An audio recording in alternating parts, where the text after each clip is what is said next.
पटना के बाबू परीक्षा परिसर पे हम लोग खड़े हैं। यूपीएससी मेंस 2025 एग्ज़ाम हुआ है। आए बच्चे से जानेंगे कि कैसा उनका एग्ज़ाम हुआ, क्या क्वेश्चन का डिफिकल्टी लेवल था, तमाम सारे इशूज़ पे बात करें। फर्स्ट ऑफ ऑल कंग्रेचुलेशन, आपने एग्ज़ाम दिया मेंस का यूपीएससी 2025 का। Thank you sir. एंड मैं जानना चाहूँगा कि कौन सा अटैम्प्ट था आपका? मेरा थर्ड अटेम्प्ट है। थर्ड अटैम्प्ट था। एंड अगर आप एसेस करना चाहेंगे क्वेश्चन के डिफ़िकल्टी लेवल को, तो लास्ट ईयर के कंपैरिजन कैसा था इस बार? पेपर 1 और पेपर 3 के जहाँ तक बात है, जो मतलब माना जाए तो थोड़ा कॉम्प्लिकेट आता है, बट इस साल थोड़ा मुझे वो आसान लगा पिछले साल के कंपेरिजन में, पेपर 1 और पेपर 3। लेकिन जो पेपर 2 था इस बार, वो थोड़ा सा अनएक्सपेक्टेड था, क्योंकि उसमें कॉन्सेप्चुअली कम थोड़ा फैक्चुअल क्वेश्चन ज़्यादा आ गए। जैसे कि जम्मू कश्मीर के असेंबली के बारे में सीधा उसका पावर या फंक्शन से पूछना, तो थोड़ा फैक्चुअल लगा।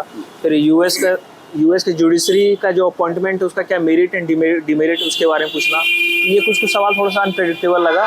तो पेपर 2 थोड़ा लेंदी था, टफ नहीं कह सकते, लेंदी कह सकते हैं, कॉम्प्लेक्स कह सकते हैं। लेकिन उस जो पेपर 3 का जो नाम होता था कि पेपर 3 बहुत कॉम्प्लेक्स पेपर है, वो इस साल बहुत मुझे आसान लगा। बेसिक क्वेश्चन, न्यूज़पेपर बोलते हैं काफ़ी इंपॉर्टेंट है पूरे प्रिपरेशन में, आप कैसे मतलब देखते हो, लाइक क्वेश्चंस में कितना इंपॉर्टेंस आपको लग रहा था न्यूज़पेपर? नहीं, न्यूज़पेपर का काफ़ी ज़्यादा इंपॉर्टेंट है। बहुत सारे जो क्वेश्चंस हैं वो न्यूज़पेपर से इन्फ्लुएंस होकर आए थे। जैसे कि इंडिया के राष्ट्रपति और यूएस के राष्ट्रपति का जो पार्डनिंग पावर पूछा था, वो कहीं ना कहीं यूएस के जो एक्स प्रेसिडेंट थे जो बाइडेन, उन्होंने अपने पावर का कुछ अलग तरीके से इस्तेमाल किया था, पार्डनिंग पावर, उसी से इन्फ्लुएंस होकर सवाल बना यहाँ पे। तो काफ़ी ज़्यादा है, मतलब न्यूज़पेपर का करंट उससे लिंक होकर सवाल आ रहा है। एंड ऑप्शनल क्या है आपका? PSIR, political science and international relations. तो PSIR क्यों ऑप्शनल? ये उसका मतलब उसके पीछे काफ़ी सारे रीज़न है। जैसे मेरे ग्रेजुएशन पेपर भी पॉलिटिकल साइंस था, तो एक फाउंडेशनल एडवांटेज है मुझे उस पेपर में। दूसरा उसका लिंकेज काफ़ी ज़्यादा है पेपर। जैसे अभी आज के पेपर में बताना चाहता हूँ, जैसे GS पेपर 4 में जो कोर्ट बेस्ड क्वेश्चन जो आते हैं, उसमें काफ़ी ज़्यादा यूजेस आप PSIR का कंटेंट का इस्तेमाल कर सकते हैं। उसके बाद फिर आप जो केस स्टडी सॉल्व करते हैं, उसमें आप जस्टिफिकेशन देने के लिए PSIR के बहुत सारे थिंकर्स का जो टर्म है उनका, वो इस्तेमाल कर सकते हैं। फॉर एग्जांपल एरिस्टोटल का गोल्डन मील आप इस्तेमाल कर सकते हैं, या फिर आप हैना अरेंट का बैनलिटी ऑफ इविल का इस्तेमाल कर सकते हैं, तो या फिर मैकियावेली का आप नेशनल इंटरेस्ट के बारे में बोल सकते हैं कि नेशनल इंटरेस्ट सुप्रीम है। तो इस टाइप से उनका काफ़ी ज़्यादा कन्वर्जेंस है, इसमें मैंने PSIR लिया। GS के साथ क्या ओवरलैपिंग है PSIR? काफ़ी ओवरलैपिंग है। मॉडर्न हिस्ट्री में कुछ ओवरलैपिंग है। उसके बाद पॉलिटी तो IR पूरा ओवरलैपिंग, GS पेपर 2 में काफ़ी है। इनफैक्ट GS पेपर 4 में भी काफ़ी ओवरलैपिंग है।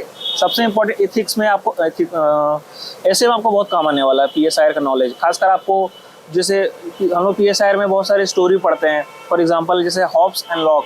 हॉब्स का सोच नेगेटिव था, लेकिन लॉक का सोच पॉजिटिव था, और ये दोनों का सोच उसके सर्कमस्टांस की वजह से आया है। इस चीज़ को आप ऐसे में आप इंट्रोडक्शन के रूप में लिख सकते हैं कि कैसे आपके हालात आपकी सोच को डिटरमाइन करती है। तो बहुत ज़्यादा कन्वर्जेंस है। GS पेपर 2 के अंदर जहाँ पे polity, governance, social justice, IR पढ़ना होता है, इसमें कितना हेल्प करता है PSIR? काफ़ी ज़्यादा हेल्प करता है। पॉलिटी में डायरेक्ट कन्वर्जेंस है। IR में आपको एक एडवांटेज ये मिल सकता है कि अगर आप पॉलिटिकल साइंस में जो आप IR पढ़ते हैं, उसका अगर कीवर्ड्स इस्तेमाल करें आप यहाँ पे GS पेपर 2 में, तो आपको बाकी स्टूडेंट की कॉपी से आपका कॉपी अलग बनाता है।